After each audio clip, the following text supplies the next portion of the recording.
शहर से बाहर एक सड़क पर महंत और दो चेले बात कर रहे हैं।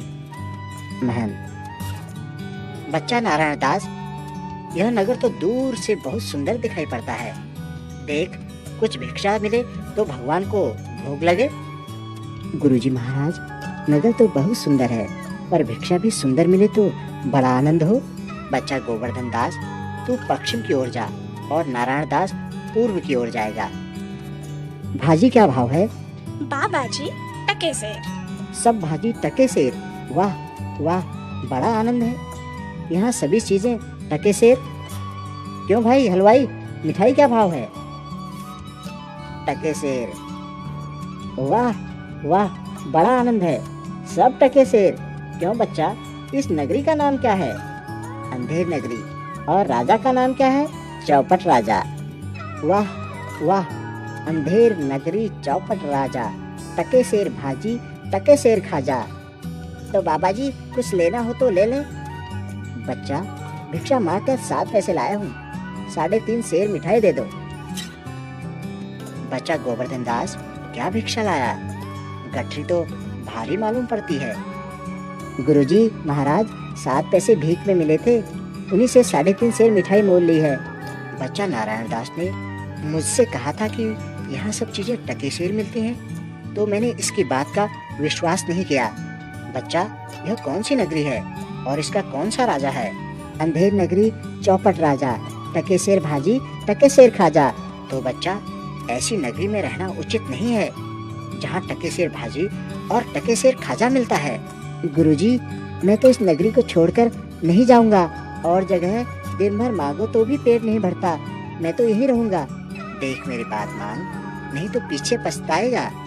मैं तो जाता हूँ, पर इतने कहे जाता हूँ कि कभी संकट पड़े तो याद करना। कौन चिल्लाता है? उसे बुलाओ तो। दुहाई महाराज, दुहाई। बोलो, क्या हुआ? महाराज, कल्लू बनी की दीवार गिर पड़ी, सो मेरी बकरी उसके नीचे दब गई। न्याय हो। कल्लू बनिए को पकड़ लाओ। क्यों रे बनिए, इसकी बकरी क्यों दबकर मर गई? महाराज, मेरा कुछ दोष नहीं, कारीगर ने ऐसी खराब दीवार बनाई, गिर पड़ी। क्यों रे कारीगर, इसकी बकरी कैसे मर गई? महाराज, चूने वाले ने चूना ऐसा खराब बनाया कि दीवार गिर पड़ी। अच्छा, उस चूने वाले को बुलाओ। क्यों रे चूने वाले, इसकी बकरी कैसे मर गई? महाराज, भिश्ती ने चूने में पानी ज्यादा डाल दिया, इसी से चूना कमजोर हो गया। तो भिश्ती को पकड़ो। क्यों रे भिश्ती, इतना पानी क्यों डाल दिया कि दीवार गिर पड़ी और बकरी दब गई? महाराज, गुलाम का कोई कसूर नहीं, कसाई ने मशक इतनी बड़ी बना दी कि उसमें ज्यादा पानी आ गया। अच्छा, भिश्ती को निकालो, कसाई को लाओ।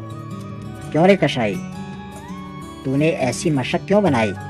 महाराज, गडरिये ने टके की ऐसी बड़ी भेड़ मेरे हाथ बेची कि मशक बड़ी बन गई। अच्छा, कसाई को निकालो, गडरिये को लाओ। क्यों रे गडरिये, ऐसी बड़ी भेड़ क्यों बेची? महाराज, उधर से कोतवाल की सवारी आई, उसकी भीड़ भाड़ के कारण मैंने छोटी बड़ी भेड़ का ख्याल ही नहीं किया। मेरा कुछ कसूर नहीं। इसको निकालो, कोतवाल को पकड़ कर लाओ।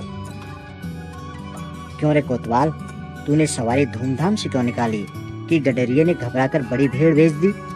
महाराज, मैंने कोई कसूर नहीं किया। ले जाओ, कोतवाल को अभी फांसी दे दो। गुरुजी ने हमको नाहक यहाँ रहने के लिए मना किया था। माना कि देश बहुत बुरा है, पर अपना क्या, खाते पीते मस्त पड़े हैं। चल बे चल, मिठाई खाकर खूब मोटा हो गया है, आज मजा मिलेगा। मैंने तुम्हारा क्या बिगाड़ा है जो मुझको पकड़ते हो? बात यह है कि कल कोतवाल को फांसी का हुक्म हुआ था। जब उसे फांसी देने को ले गए तो फांसी का फंदा बहुत बड़ा निकला, क्योंकि कोतवाल साहब दुबले हैं। इस पर महाराज का हुक्म हुआ कि किसी मोटे आदमी को फांसी दे दो, क्योंकि बकरी मरने के अपराध में किसी न किसी को सजा होना जरूरी है, नहीं तो न्याय न होगा। दुहाई परमेश्वर की, अरे मैं नाहक मारा जाता हूँ। अरे यहाँ बड़ा ही अंधेर है। गुरुजी, तुम कहाँ हो?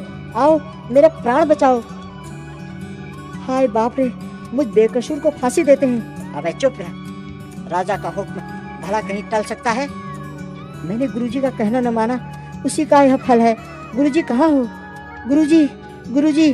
अरे बच्चा गोवर्धन दास, तेरी यह क्या दशा है? गुरुजी, दीवार के नीचे बकरी दब गई, जिसके लिए मुझे फांसी दी जा रही है। गुरुजी बचाओ। कोई चिंता नहीं, सुनो, मुझे शिष्य को अंतिम उपदेश देने दो। तब तो गुरुजी हम अभी फांसी चढ़ेंगे। नहीं बच्चा, हम बूढ़े हुए, हमको चढ़ने दो। यह क्या गोलमाल है?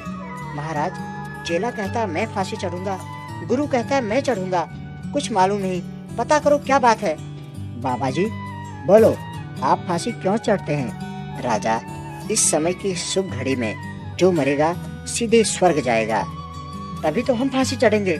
नहीं, हमें हुक्म है, हम लटकेंगे, हमारे कारण दीवार गिरी। चुप रहो सब लोग। राजा के जीते जी और कौन स्वर्ग जा सकता है? हमको फांसी चढ़ाओ, जल्दी जल्दी करो।